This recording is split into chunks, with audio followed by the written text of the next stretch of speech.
Quasiment 14 h sur BFM TV. Bonjour à toutes et à tous, bienvenue dans l'après-midi info. On est ensemble jusqu'à 18 h avec Fanny. Bonjour Fanny. Bonjour Stéphane, bonjour à tous. À la une aujourd'hui, cette rencontre Trump-Poutine pour la paix en Ukraine qui aura lieu vendredi prochain en Alaska. Une réunion sans l'Ukraine et dans un lieu pas choisi au hasard. De son côté, Volodymyr Zelensky a appelé l'Europe à prendre des mesures claires après un échange téléphonique avec le Premier ministre britannique. Décryptage dans ce journal avec nos journalistes. Jean-Didier Revoin, notre correspondant à Moscou, Sarah Andersen à New York. Nous serons également avec Paul Gogo, notre consultant Russie, ici en plateau, également avec Ulrich Bouna et Guillaume Lasconjarias. On parlera aussi de cet incendie qui ne sera pas fixé avant demain. Dans l'Aude, les pompiers restent mobilisés en nombre pour éviter toute reprise de feu après que 16 000 hectares aient été parcourus depuis mardi. Incendie fixé, mais les conditions météo inquiètent. On va en parler dans ce journal. La chaleur qui ne va pas arranger la situation avec ces 28 départements du sud de la France qui sont placés aujourd'hui en vigilance orange canicule. Ce sera 40 demain dans tout le sud. Les températures qui dépasseront localement les 40 degrés alors que certaines municipalités prennent les devants justement pour protéger leurs habitants. On vous parlera aussi de ce jeune homme qui est décédé à Bièvre dans l'Essonne ce matin, victime d'une course-poursuite avec la police après un refus d'obtempérer. Un autre homme également mis en cause a quant à lui été interpellé et placé en garde à vue. Le point sur l'enquête dans cette édition. Mais tout d'abord, donc cette rencontre qui aura lieu vendredi prochain entre Donald Trump et Vladimir Poutine en terres américaines, en Alaska plus précisément, pour décider du sort de l'Ukraine, mais sans l'Ukraine. Jean-Didier Revoin, vous êtes notre correspondant à Moscou. Le Kremlin trouve assez logique le choix de l'Alaska comme lieu de cette rencontre et a même invité Donald Trump à visiter la Russie ensuite, après cette rencontre. Est-ce que ce sont des signaux plutôt positifs envoyés par Moscou ? Bien oui, dans la mesure où effectivement ça veut dire que si Donald Trump rencontre Vladimir Poutine, c'est-à-dire que Vladimir Poutine estime qu'il y a matière à obtenir, à avancer en tout cas sur la question de l'Ukraine.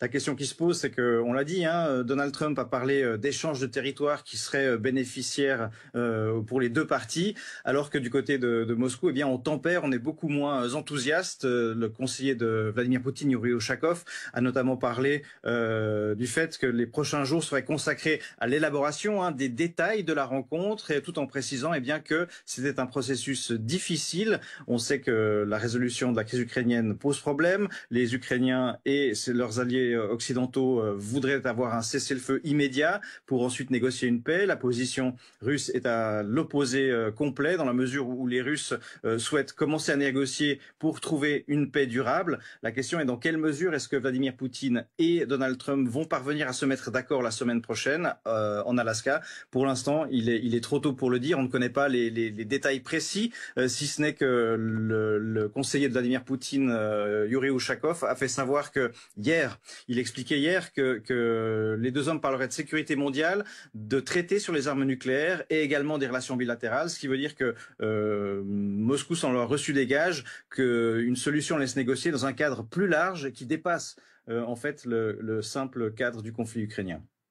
Jean-Didier Revoin, correspondant BFM TV à Moscou. Alors peu de précisions à ce stade sur les termes de cette rencontre de vendredi prochain, ni sur le lieu exact en Alaska où cette rencontre se tiendra. Le président américain a simplement évoqué un éventuel échange de territoire entre la Russie et l'Ukraine, des discussions pour une paix en Ukraine qui seront par ailleurs menées sans l'Ukraine. Le reportage de Mathilde Couvillier-Flornois. Toute décision qui serait prise sans l'Ukraine serait une décision contre la paix. C'est ce qu'a affirmé Volodymyr Zelensky sur ses réseaux sociaux après avoir appris que l'Ukraine ne serait pas conviée à la table des négociations. Donald Trump recevra Vladimir Poutine en Alaska pour tenter de mettre fin au conflit russo-ukrainien et un règlement de la guerre comprendra, selon lui, des concessions territoriales. Nous cherchons à récupérer certaines parties et à en échanger d'autres. Il y aura des échanges de territoires dans l'intérêt des deux parties, mais nous en discuterons plus tard. Des territoires qui se trouvent dans les zones ukrainiennes actuellement occupées par la Russie. Mais pour Kiev, pas question de céder la moindre parcelle de terre. La question territoriale ukrainienne est déjà inscrite dans la constitution de l'Ukraine et personne ne reculera ni ne pourra reculer sur ce point.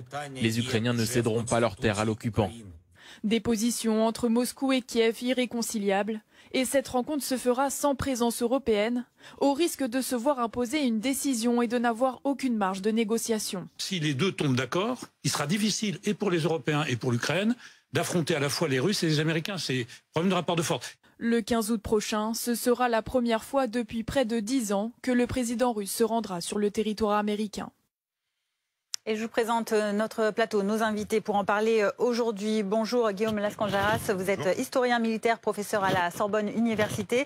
Ulrich Bouna est également avec nous, analyste géopolitique et spécialiste de l'Europe. Et puis nous sommes également avec Paul Gogo, notre consultant Russie et correspondant BFM TV à Moscou. Tout d'abord, Ulrich Bouna, pour commencer avec vous, on a entendu les propos de Volodymyr Zelensky en réaction donc à cette annonce de rencontre bilatérale entre Trump et Poutine vendredi prochain en Alaska.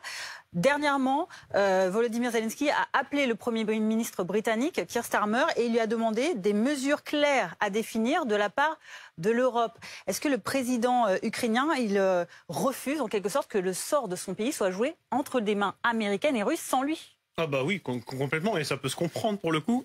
Mais effectivement, il y a une tentative depuis 48 heures, depuis que les Ukrainiens ont eu le compte-rendu par Steve Witkoff de sa réunion avec Vladimir Poutine. Il y a une tentative des Ukrainiens d'essayer de remobiliser les Européens pour essayer de revenir un petit peu par la fenêtre dans cette relation bilatérale entre les Américains et les Russes. Et donc effectivement, il y a une volonté de mobiliser l'ensemble des Européens. Donc il a appelé effectivement Keir Starmer, mais il a appelé grosso modo à peu près tous les pays européens, les Tchèques, les Polonais, les Français, les Italiens, les pays nordiques, enfin les Allemands. Il a vraiment ratissé large et l'objectif, c'est sans doute d'essayer de refaire front commun pour essayer de repeser un petit peu. Alors, soit directement sur Donald Trump, mais au moins peut-être sur, on va dire, une partie de l'administration américaine. Il semblerait, d'après certaines informations sorties par un journal, notamment, enfin, Axios pour ne pas le nommer, qu'il y a notamment justement Keir Starmer a essayé d'organiser une réunion ce week-end entre des officiels américains, ukrainiens et européens, tout simplement, pour essayer justement de caler un peu certaines positions et sans doute certaines lignes rouges en fait. Elle devrait avoir lieu ce samedi, cette réunion. Voilà, avant la réunion Trump-Poutine de vendredi prochain. L'objectif était sans doute, alors pas de donner une feuille de route, mais sans doute voilà, de tracer quelques lignes au-delà duquel les Ukrainiens et pour les Européens diront c'est impossible, on n'acceptera jamais ça. Paul Gogo, pour l'instant, rencontre donc bilatérale entre les États-Unis et la Russie. Est-ce que Vladimir Poutine veut entendre parler d'une possible rencontre avec Zelensky ou pour l'instant les conditions ne sont pas réunies? Non, alors... C'est très compliqué parce que Vladimir Poutine a toujours considéré que Volodymyr Zelensky n'était pas légitime. Alors déjà, il faut se rappeler, pendant des années, quand on regardait la télévision russe, tous les soirs, on expliquait que Zelensky c'était un drogué, que c'était un clown, qu'il avait rien à faire là et qu'en fait, il n'était pas du niveau de Vladimir Poutine. Là, il y a ce côté, on parle entre grandes puissances, Trump, Poutine. Volodymyr Zelensky, c'est le pion dans l'histoire et il n'est pas assez important pour moi pour que je lui adresse la parole. Il y a un peu ça dans l'esprit. D'autant plus qu'il n'est pas impossible que Vladimir Poutine revienne sur cette demande qui avait déjà été formulée à Donald Trump il y a quelques mois de réfléchir à une façon de changer de gouvernement en Ukraine. Et d'une façon alors plus ou moins démocratique, de changer la tête du pouvoir ukrainien. Vladimir Poutine appelle ça vraiment, c'est dans le cadre de sa stratégie politique. Il y a la guerre d'un côté, la politique de l'autre. La guerre lui coûte très cher, c'est beaucoup d'hommes, beaucoup d'argent. Et si finalement il pouvait plutôt faire sauter le pouvoir et tenter, alors j'ai du mal à imaginer un président pro-russe à la tête de l'Ukraine aujourd'hui, mais au moins profiter d'une certaine déstabilisation politique de l'Ukraine pour faire avancer certains pions, eh bien ça arrangerait aussi Vladimir Poutine finalement. Donc à l'époque, Donald Trump n'était pas contre l'idée de discuter de cette question-là. Alors, c'est très probable qu'ils en reparlent lors de cette rencontre. Et Guillaume Lascanjaras, rapidement, avant de prendre la direction de New York pour y retrouver notre correspondante, il y a aussi cette question donc d'un échange de territoire qui a été évoqué par Donald Trump entre la Russie et l'Ukraine. C'est ce à quoi voudrait aboutir le président américain. Sur ces territoires, avant de discuter de ces territoires et desquels ils pourraient être, il y a aussi des habitants, forcément, une population. Qu'est-ce qu'elle pourrait devenir, cette population? Alors, c'est bien l'enjeu. En fait, l'enjeu, il est double. Alors d'abord, avant même de parler des habitants qui sont déjà sur une ligne de front qui est battue par les feux depuis maintenant 3 ans, il y a cette question simplement de quel territoire on parle. Alors il y a déjà la Crimée, qui est occupée illégalement depuis 2014, donc c'est déjà un point. Et puis ensuite, il y a les oblasts dans lesquels se déroule essentiellement la guerre, Louhansk et Donetsk, et puis ceux qui ont été saisis depuis 2022 et dans lesquels on bat aussi Kherson, Zaporizhzhia. Ces 4 oblasts, ce sont aussi ceux qui sont rentrés par finalement process constitutionnel dans les territoires russes. Donc les abandonner pour Poutine, ce serait renoncer finalement à quelque chose qu'il a intégré dans la Constitution, mais on peut très bien imaginer une marche arrière. En revanche, pour les Ukrainiens, c'est dans tous les cas, ces 5 oblasts appartiennent à l'Ukraine. Donc on est en fait sur une querelle qui est plus que juridique, qui est en fait au cœur même du conflit. C'est que devient un pays quand finalement son plus grand voisin rogne sur ce qu'on appelle les bases du droit international, c'est-à-dire la disposition des peuples à disposer d'eux-mêmes. Ulrich Bouna, quand Volodymyr Zelensky dit au Premier ministre britannique il faut que les Européens prennent des mesures claires, il met peut-être aussi en avant l'absence, en tout cas médiatique si j'ose dire, de l'Union européenne ces dernières semaines. On a eu le coup de pression de Donald Trump au président russe, mais on n'a pas, voire peu entendu l'Union européenne. Alors, le fait est qu'effectivement, depuis 48 heures, on n'entend pas trop les capitales européennes ou Bruxelles s'exprimer sur le sujet. Je pense que ça tient à plusieurs choses. Déjà, le tempo, en fait. Finalement, on est passé d'un ultimatum qui devait expirer vendredi à une espèce de renversement total de la situation avec un sommet désormais dans une semaine entre Donald Trump et Vladimir Poutine. Donc, il y a sans doute déjà un effet un peu de sidération, sans doute une partie des diplomaties européennes qui l'ont peut-être pas trop vu venir. Alors que, enfin, pour le coup, il y avait quand même certains signes avant-coureurs de la part de Donald Trump. Mais donc, il y a ça, et il y a aussi le fait que peut-être que les Européens espèrent récupérer un petit peu les choses, on va dire, dans les coulisses diplomatiques. Et il y a aussi peut-être aussi la conviction que si jamais, effectivement, Donald Trump signe un deal absolument absurde et complètement irréaliste avec Vladimir Poutine, finalement, ce document restera lettre morte. Et donc la question qui va se poser finalement, et c'est peut-être ça le combat que sont en train de préparer les Européens, c'est qu'est-ce qui se passe après? Est-ce que du coup les Ukrainiens et les Européens disent vous avez signé votre deal, mais nous ne sommes pas concernés, et donc qu'est-ce qui se passe? Est-ce que les Américains sortent complètement du jeu et donc est-ce que les Européens montent en puissance, qu'ils en ont les capacités? En fait, il est probable aussi que les Européens essayent justement de préparer un peu le coup d'après pour voir effectivement qu'est-ce qui pourrait se passer si jamais le pire arrive et que Donald Trump et Vladimir Poutine se mettent d'accord sur le dos de tout le monde. On va prendre la direction de New York pour retrouver notre correspondante Sarah Andersen. Bonjour. Ce choix de lieu de rencontre, l'Alaska, un État américain, donc entre Trump et Poutine, ce sera vendredi prochain. Il n'a pas été fait au hasard. Oui, alors les responsables de la Maison-Blanche ont refusé de dire précisément où en Alaska les deux dirigeants allaient se rencontrer. Ils n'ont pas non plus expliqué pourquoi Donald Trump avait décidé d'y organiser la réunion. Mais c'est un choix logique selon l'entourage de Vladimir Poutine, car il est facile pour les officiels russes de s'y rendre. L'Alaska est en effet l'État américain le plus proche de la Russie. Il est séparé uniquement par le détroit de Bering, large d'environ 80 km au point le plus étroit. Et même si on est sur le sol américain, eh bien l'Alaska semble d'une certaine façon un terrain plus neutre que Washington. Enfin, c'est aussi une zone relativement sûre pour le président russe. Pas besoin de survoler l'Europe ni d'autres pays liés juridiquement à la CPI, car je le rappelle, Vladimir Poutine est visé par un mandat d'arrêt de la Cour pénale internationale, ce qui complique toute visite en Europe. Mais les États-Unis, eux, n'ont pas ratifié ce traité et rejettent les compétences de cette Cour. Sarah, c'est aussi un choix symbolique qui a été fait. Oui, en effet, les deux pays ont une histoire commune avec l'Alaska. L'Alaska appartenait à la Russie avant d'être vendu aux États-Unis en 1867 pour un peu plus de 7 millions de dollars. Alors c'est un clin d'œil historique lourd de symbolisme, notamment parce que les discussions à venir porteront justement sur des échanges de territoires. Sans donner plus de précision, Trump a dit il y aura des échanges de territoires au bénéfice de chacun, je cite. Pour rappel, Moscou réclame que l'Ukraine lui cède plusieurs régions en partie déjà occupées, notamment à l'est de l'Ukraine, ce à quoi s'oppose fermement Volodymyr Zelensky. Mais pour l'heure, eh bien, Kiev semble écarté des négociations. Merci beaucoup Sarah Andersen pour sur ces explications en direct de New York. Et on apprend à l'instant par un tweet, donc un message sur le réseau social X envoyé par le président ukrainien qu'il a parlé avec Emmanuel Macron, Volodymyr Zelensky, qui se dit reconnaissant pour son soutien, qu'ils ont échangé des points de vue sur la situation diplomatique. L'Ukraine, la France et tous nos partenaires sont prêts à travailler aussi productivement que possible pour le bien de la paix. pour arriver à la paix. C'est très important, dit-il. Voilà pour le message donc envoyé il y a à peine quelques minutes sur le réseau social X du président ukrainien. On va évidemment y revenir dans nos prochaines éditions. Merci messieurs. Dans l'actualité, maintenant retour en France avec les suites de cet incendie de végétation dans l'Aude. Plus de 16 000 hectares ont été parcourus depuis son démarrage mardi. Le feu est déclaré fixé depuis jeudi soir. Il ne progresse plus. Mais Célia Vallée, vous êtes notre envoyée spéciale à Talleyrand. Les pompiers ont annoncé que ce feu il ne serait pas maîtrisé avant dimanche. Qu'est-ce que ça veut dire concrètement ? C'est principalement à cause des conditions météo de demain. Ils sont préoccupés par la levée de la tramontane. Le vent va souffler jusqu'à 45 km/h demain.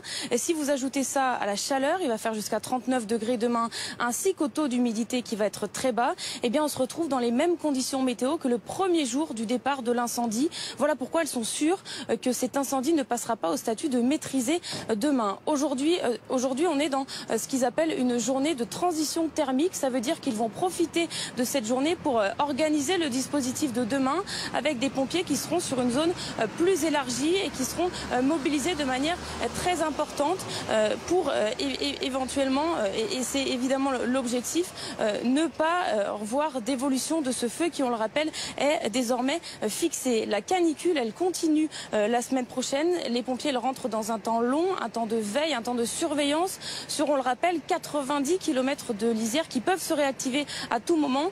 C'est pour ça que ça peut prendre des jours, voire des semaines, pour passer au statut de maîtrisé. Célia Vallée à Talleyrand pour BFM TV. Le risque incendie couplé à la vigilance canicule qui concerne une moitié sud du pays. On va aller justement dans la Drôme, qui est l'un des 28 départements placés en vigilance orange aujourd'hui par Météo France. On va retrouver Victor Pérez-Boucheron, envoyé spécial à Montélimar. Il y a des mesures, Victor, qui ont été mises en place pour contacter les personnes les plus vulnérables. Oui, tout à fait. Jusqu'à 41 degrés attendus ici à Montélimar dans la Drôme. La Drôme, vous l'avez dit, ce même département placé en vigilance orange depuis hier midi par les services de la préfecture. Vous l'avez dit aussi. Ici, c'est branle-bas de combat au CCAS de Montélimar depuis hier aussi. Le lancement donc de ce plan canicule. Les agents du CCAS sont en train d'appeler les personnes vulnérables, les personnes qui se sont inscrites sur les listes donc mises en place par le CCAS. Je suis avec Cathy Matser. Cathy, vous êtes déléguée aux animations aux personnes âgées à la ville de Montélimar. Cathy, expliquez-nous, qu'est-ce que vous avez fait ces derniers jours? Alors, pour vous dire que Montélimar est une ville le plus ensoleillée de France, donc on subit de fortes canicules. Donc nous mettons en place pour les personnes vulnérables. Donc nous avons mis un standard pour pouvoir les appeler. Nous leur conseillons aussi de s'orienter au niveau de la médiathèque, du musée aussi d'art contemporain, des seigneuriales où il y a des pièces climatisées. Donc nous avons mis en place aussi ces appels à toutes les personnes. Nous avons un registre pour les personnes de plus de 65 ans. Et nous occupons aussi pour le SAMU social avec les personnes sans domicile fixe. Est-ce que c'est encore possible de s'inscrire sur les listes du CCAS pour justement être contacté par les services de la mairie? Oui, bien sûr, bien sûr. Et on compte aussi beaucoup sur des tiers, des voisins, et effectivement pour les personnes qui portent le repas à domicile. Merci beaucoup Cathy Matser. Voilà. Et puis je voulais rajouter au niveau du SAMU social, là pendant l'été nous faisons que 2 maraudes par semaine. Nous avons passé aux maraudes chaque soir de 18h à 21h parce qu'il faut quand même pas oublier non plus les personnes sans domicile fixe. Et nous mettons aussi des astreintes aussi pour le week-end. Merci beaucoup Cathy Matser. La ville de Montélimar, mais par ailleurs, elle l'a dit, l'accès au musée d'art contemporain en libre accès de 10h à 18h, évidemment au numéro le 115 ou le 112 en cas de malaise, si vous êtes témoin d'un malaise. Merci Victor Pérez-Boucheron à Montélimar avec Elliot Francom derrière la caméra. Et je vais donc rejoindre Loïc Rivière, bonjour, notre journaliste météo climat, pour dire qu'aujourd'hui donc on est à 28 départements concernés par cette vigilance orange, comme la Drôme qu'on a vue à l'instant. Et demain, c'est qu'un début, parce que demain ils seront 40.